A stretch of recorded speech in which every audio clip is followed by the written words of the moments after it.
So today we're going to be going over lesson 5, finding equivalent ratios defined through the value of a ratio.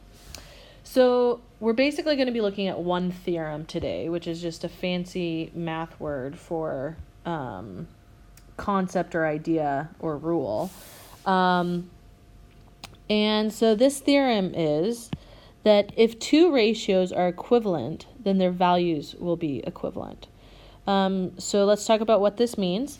Let me give you just an example of two different, or a couple of different ratios really quick. So if I have, let's say that I have 1 to 2, and I just want to come up with an equivalent ratio. So let's just say 2 to 4. This theorem says that if I look at the value of these ratios, so the value of 1 to 2 is going to be 1/2. And if I look at the value of 2 to 4, well, that value is going to be 2/4, which can be further reduced to 1/2. So we can see from this that these two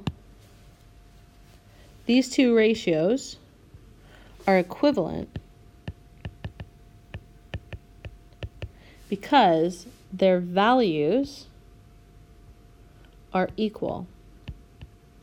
So, and this will always happen. So for instance, if I have, let's pick two ratios that aren't equal. So 2 to 3, and something that's not equivalent to that would be 1 to 7. So let's take a look at what these values are. 2 to 3 would give me a value of 2/3, and 1 to 7 would give me a value of 1 to 7. Which these can obviously be seen that 2/3 is not equal to 1/7. Therefore, these are not equivalent ratios. Okay, so let's do a couple of examples and then we'll be done. So let's come over, I think I put them over here. So over here, we just want to identify the equivalent ratios. So let's start off with dragging these guys apart from one another, and then we're just going to list their values. So we know that 1 to 2 is going to have a value of 1/2.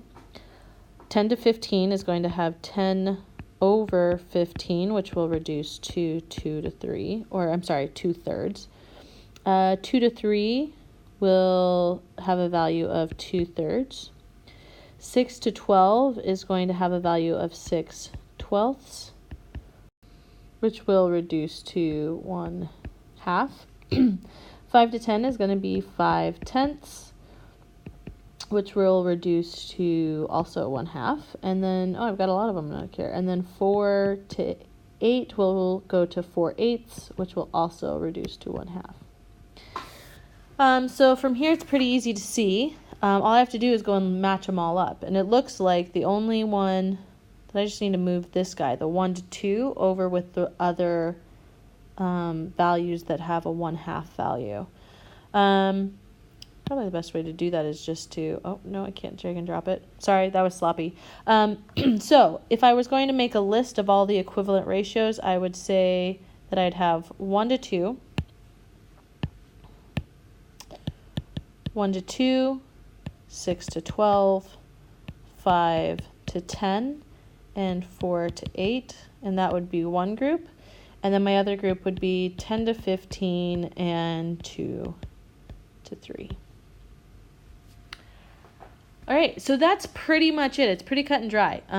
If two ratios are equivalent, then they're going to have equal values. And so anytime if you're questioning whether two ratios are equivalent, you can always find their values and then reduce them to their simplest form.